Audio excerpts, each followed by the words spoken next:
Now, the control of the economy and the perpetual robbery of wealth is only one side of the Rubik's Cube the bankers hold in their hands. The next tool for profit and control is war. Since the inception of the Federal Reserve in 1913, a number of large and small wars have commenced. The three most pronounced were World War I, World War II, and Vietnam. World War I. In 1914, European wars broke out centered around England and Germany. The American public wanted nothing to do with the war. In turn, President Woodrow Wilson publicly declared neutrality.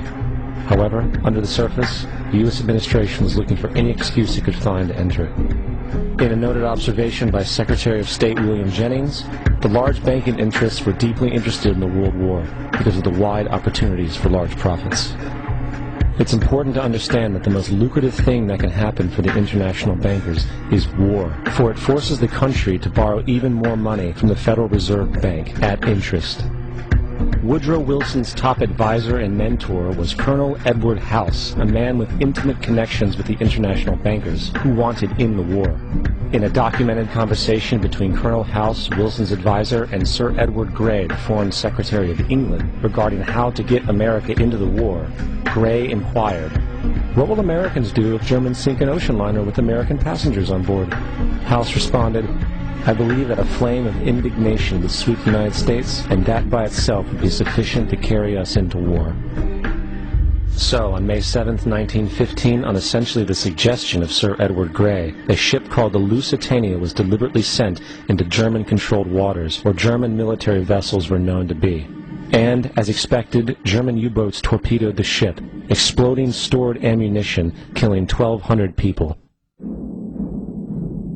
To further understand the deliberate nature of this setup, the German embassy actually put advertisements in the New York Times telling people that if they boarded the Lusitania, they did so at their own risk, as such a ship sailing from America to England through the war zone would be liable to destruction. In turn, and as anticipated, the sinking of the Lusitania caused a wave of anger among the American population, and America entered the war a short time after. The First World War cost 323,000 American deaths. J.D. Rockefeller made $200 million off of it.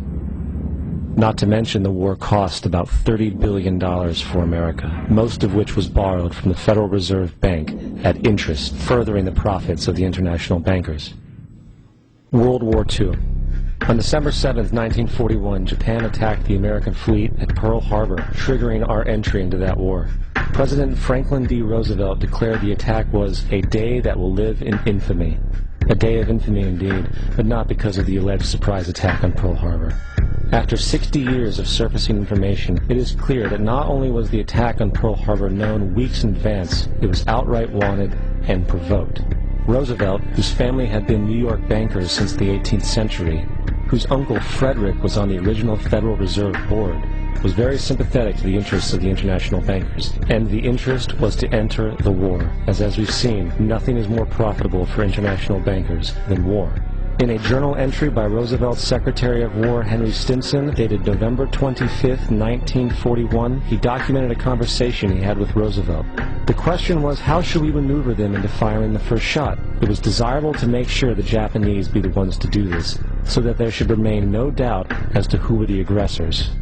In the months leading up to the attack on Pearl Harbor, Roosevelt had done almost everything in his power to anger the Japanese, showing a posture of aggression. He halted all of Japan's imports of American petroleum. He froze all the Japanese assets in the United States. He made public loans to nationalist China and supplied military aid to the British, both enemies of Japan in the war, which, by the way, is completely in violation of international war rules.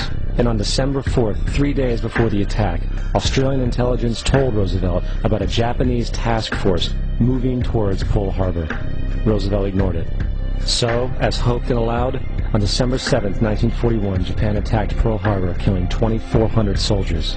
Before Pearl Harbor, 83% of the American public wanted nothing to do with the war. After Pearl Harbor, 1 million men volunteered for the war. Vietnam. The United States' official declaration of war on North Vietnam in 1964 came after an alleged incident involving 2 U.S. destroyers being attacked by North Vietnamese PT boats in the Gulf of Tonkin. This was known as the Gulf of Tonkin Incident. This single situation was the catalytic pretext for massive troop deployment and full-fledged warfare. One problem, however, the attack on the U.S. destroyers by Vietnamese PT boats never happened. It was a completely staged event to have an excuse to enter the war. Former Secretary of Defense Robert McNamara stated years later that the Gulf of Tonkin incident was a mistake, while many other insiders and officers have come forward, relaying that it was a contrived farce, a complete lie.